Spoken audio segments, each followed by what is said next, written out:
Good morning, afternoon, or evening. I am Stephanie Joy with All Things Social Security and the attorney at Joy Disability. You're about to see what should be a question and answer format type of chat from our live session on a particular topic that we find that a lot of people keep asking about. So I'm sharing it here. If there are pieces that could have been added that weren't added during the live, because there's a kind of a fast-paced Q&A that we do every Wednesday at 1 p.m. You might just find that I added something to the end of it to give it a little more clarity and a little more details for those that are interested in that particular topic. So check to see if that's at the end. Otherwise, enjoy the video. Bye-bye. Well, he says, my therapist has been awesome about records and supporting documents for my claim. Well, that's terrific. Shannon D's in the house. Hi, Shannon. Hello. I'm on 3.5 years since starting SSDI application. My health has gotten worse now into my second application. All right. So you're, it's not been 3.5 years, right? That was when you did your first one. Sounds like you went through the whole rigmarole. Did you go all the way to ALJ hearing, get denied, and then do a second application? And I have more diagnoses. My providers do not want to do an MSS prior to hearing. I don't blame them. Most of them won't. So that's not how most people win. If they have good records, if they're competent, recorders, then that's really all you need, right? I don't count on MSSs. They're nice when we can get them. Not all cases are even appropriate for it. Sometimes an MSS will hurt your case more than help it. So it's something that's got to be done very carefully. G-Man says, regarding SSI, I understand that under 65, you may need to jump through hoops with justifying medical issues. You have to prove you're disabled. If you're able to work at 63, for sure, you're not going to get SSI welfare for the disabled. And that's under 65, it's about being disabled and poor. Over 65, being over 65 and poor. You don't have to be proving disabled, just to be poor over 65. Perhaps such class justification take much time as in months, years, denials. Yeah, I mean, if you're not disabled, you're not going to get disability, and that's SSI disability income. G-Man continues to say, but what about no medical issues? Yeah, you're not going to get welfare for disabled people if you're not disabled. I'm just applying because I'm 65. That's different. You're 65. If you're poor, you don't have to be disabled. They recognize that we old folks at some point cannot be expected to necessarily continue to work. Won't work for SSD, but it'll work for SSI. 65 and poor. Meet the SSI things that everybody else meets, and you can get the SSI. Now, they will, if you have Social Security retirement available to you, which you would after 62 if you had worked during your life sufficiently, which most people have, then they're only going to give you the bumper to get you up to the SSI amount. So let's say if your Social Security retirement is $3,000, you're never going to get that SSI because they're going to say you got $3,000 from that, you have too much income. You can't say, but I don't want to file for that because I just want to get the money from the taxpayers and not from what I paid in. That's not how it's going to work. It's required. That's countable income that you could be collecting that you're not. So, and I understand why someone's not, because they want to wait. They want their Social Security to grow, and get, at least get to the normal age of 67, and then some people go till 70. I'm kind of hoping I could do that, but we'll see, because I just want it to be bigger in case I live long. So you have met the age. You don't have to prove you're disabled, but you still have to prove you're poor. And any Social Security retirement that you could be filing for, which you can at any point after 62, you're just going to suffer a penalty, is going to count. So if you had really low Social Security retirement amount estimate, you can go look at your form if you haven't filed yet. You could get, like, let's say you have $500. That's all you earned and paid in for over your entire lifetime. That's really low. That means you either didn't work or you didn't declare it and pay taxes, didn't pay the premiums. Then SSI could be the other 500 to get you up to that near 1,000 we're talking about. You don't need to justify your low income. You just have to be low income. Unless, of course, you're not low income and you're hiding it. I mean, that's, Yeah, so you don't have to justify it. You could just not work at 65, but you're going to have all your potential income, savings accounts, Social Security retirement account that you could be pulling from, everything you could be pulling from is going to count.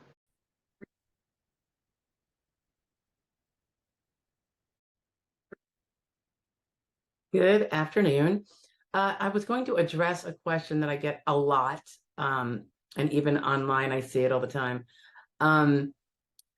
particularly for a pro se person, should you be asking your doctor for a letter to the SSA? I really think it's kind of, it has a lot of risk to it. All right. If your doctor's recordings in your medical records are really thorough and address not just your diagnoses, but the things that are going on with you in terms of symptoms and limitations at home and all that kind of stuff, then there really wouldn't really be a need for a letter. And the bigger reason, though, is that if a doctor wants to send a letter, off the cuff about you, trying to help you, obviously thinks you have, some sort of disability or limitations or whatever. What we tend to often see is a well-meaning doctor will include some verbiage that he or she does not realize is indicative of not falling on the side of disabled under the SSA policy rules. So they might say, Don can only, I don't expect him to be able to stand or walk more than 4 hours in an 8-hour day. Well, guess what? For many, many people, given their vocational profile or work history and everything else that goes into a decision as to whether you can do your old work, either as you performed it or as it's generally performing the economy, or any other of the 12,000 jobs out there or more, according to the SSA. So if saying, the doctor's thinking 4 hours out of 8 is all he can walk, when a regular person can walk from, morning till night, an unimpaired person, that's significant limitation. And it is. However, it does not necessarily eliminate all jobs from being performed, particularly some sit-down jobs, for instance. So them saying that could actually be the nail in the coffin of your case in a bad way. I mean, you won't be able to be found disabled, potentially, depending on what your vocational profile is. So if your doctor isn't aware of that, and he is maybe not, you believe you can't even be on your feet 4 hours. So now he's thinking that's a lot, but he doesn't actually know what you do at home and how limited you are. All of this can really be worked against you. So I really kind of implore people to not just ask your doctor who is not well versed in Social Security laws, and there's a ton of them they would have to know, and all of vocational principles.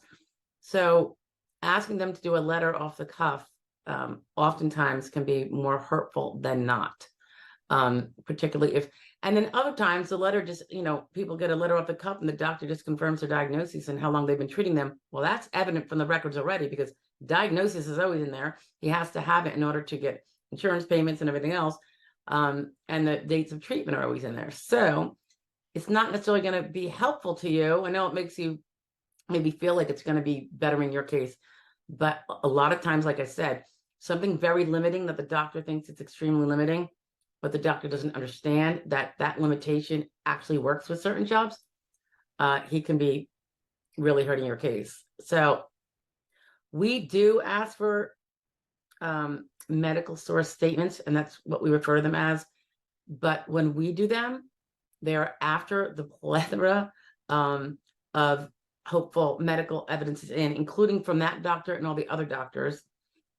And if there is something that the doctor might be willing to confirm that is not really clear from his records, but it's not disputed in his records, because his records have to support his medical source opinion at some point, going down the road. So when you get that letter in. So if his letter is not supported by his own records, certainly if it's not supported by other records, and if, gosh forbid, it's inconsistent with other medical evidence in the record, it's not going to be well taken, and it might just be utterly disregarded. And then there's a risk also of, if they find the doctor lacking in credibility because of this letter, will they also then find his records to not be something to rely upon a lot when making a decision as to how limited you are. So there's a variety of risks. And when we want to get a statement from a doctor, I usually like the doctor to know a little bit about the law that he's referring to. So we have a little guidance page where he can know what certain definitions mean, so that he's not just speaking off the cuff and using language that means not disabled for you. Okay. So we try to make it clear that this word is going to mean that you can do this 2/3 of a workday. This word means only 1/3 of a workday, you know? So without giving him some kind of narrowly defined a question, so that he's not answering questions on things he doesn't even treat you for, or if the answer he's going to give because it's accurate is not one that's going to help your case, I don't want to ask him that question. I want to ask him the very limited questions that would be where the answers we know support disabled, what we know to exist from the rest of the file and from you supports disabled, and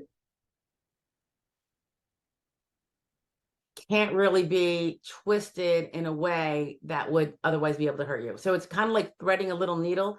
We don't want to give the doctor, sometimes people throw out these 9-page requests for, it's like an RFC questionnaire that you can get online. And the doctors are just going to say no anyway.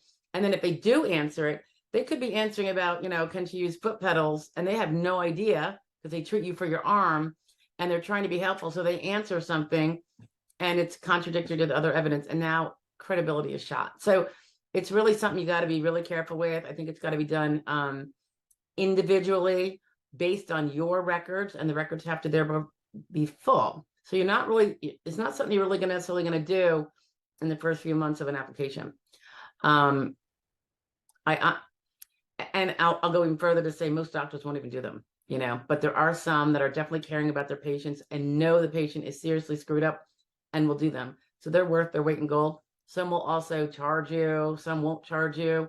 Some that charge you will be reasonable. Some that charge you will be far from reasonable. Because really what you're just asking them, you don't want them to evaluate you and give you an exam. They've been doing that every time you visit them. We're asking them for their opinion on their patient that they've been treating.